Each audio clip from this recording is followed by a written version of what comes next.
Cuba made progress on education. Yes, I think, really?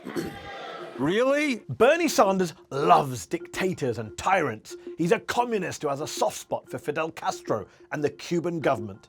Or at least, that's what the Republicans, and some in the media, and even some of his top Democratic rivals for the presidency want you to believe.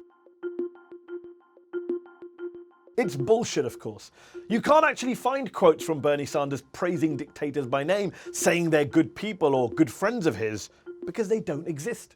What you can find is stuff like this. Here he is explaining why the Cuban people didn't rise up and help the U.S. overthrow Cuban leader Fidel Castro. He educated the kids, gave them health care, totally transformed the society. We're very opposed to the authoritarian nature of Cuba. But it's unfair to simply say everything is bad. Just listen to what he says in that clip, which is being held up now as evidence of his unadulterated love for Castro's tyranny. We're very opposed to the authoritarian nature of Cuba. Sounds very pro-authoritarian, right? But people are also upset with the rest of the clip. When Fidel Castro came into office, you know what he did? He had a massive literacy program. Is that a bad thing? Even though Fidel Castro did it? There's a lot of dissidents imprisoned in Cuba. That's right, and we condemn that. Praising the education system in Cuba, or the literacy rate there, is a big no-no according to so-called moderate Democrats. Michael Bloomberg mocked Sanders, pointing to Castro's dark legacy of violence, before adding, "But sure, Bernie, let's talk about his literacy program." Mayor Pete also laid into Sanders in a tweet. "We need a president who will be extremely clear in standing against regimes that violate human rights abroad." You mean, like this guy? Every child in Cuba gets a basic education. That's a huge improvement from where it was. They should be congratulated. They should be congratulated, said President Obama, hero to the Democratic Party. And Obama didn't, by the way, just praise Castro's record on education by accident or as a slip of the tongue. Nope. He said it more than once. In fact, he even said it in Cuba to a crowd of Cubans. Cuba has an extraordinary resource, a system of education which values every boy and every girl. The thing is, when it comes to dictators and praising dictators or despotic regimes, Democrats and Republicans in glass houses really shouldn't throw stones. Joe Biden's campaign, for example, slammed Bernie, saying his Castro comments were part of, quote, a larger pattern throughout his life to embrace autocratic leaders and governments across the world. Joe Biden is saying Bernie Sanders likes dictators too much. The same Joe Biden who himself cozied up to dictators in Saudi Arabia, the Emirates, Jordan, Egypt. In fact, Biden, as vice president, refused to call Egyptian President Hosni Mubarak a dictator, even in the midst of the Arab Spring, at the very moment Mubarak's security forces were attacking protesters. I would not refer to him as a dictator. Wow.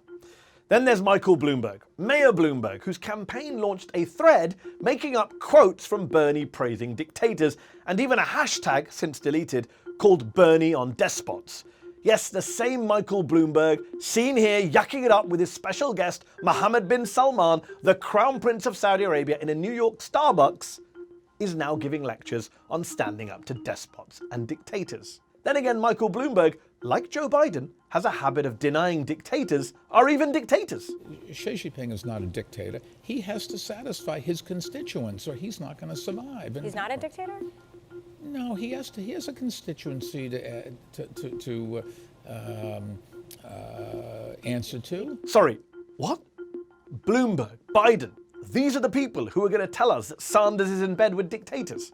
Seriously? Well, how about Team Trump? Are they going to weaponize Bernie's positive words from the past about social programs in the USSR or literacy rates in communist Cuba? Well, maybe they should first have a word with their boss, who has said he is literally in love with the world's worst communist, the world's worst dictator, Kim Jong-un. He wrote me beautiful letters, and they're great letters. We fell in love.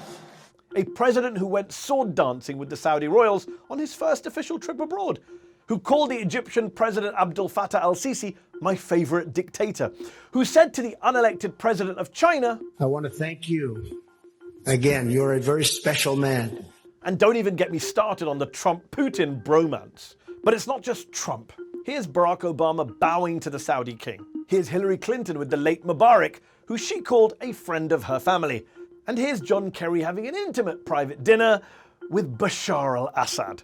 So look, don't buy the crap that the media and top Democrats and cynical Republicans are trying to sell you about Sanders. Frankly, they're all charlatans and hypocrites.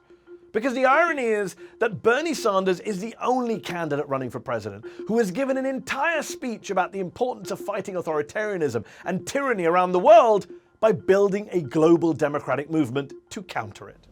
Authoritarians seek power by promoting division and hatred. We will promote unity, inclusion, and love.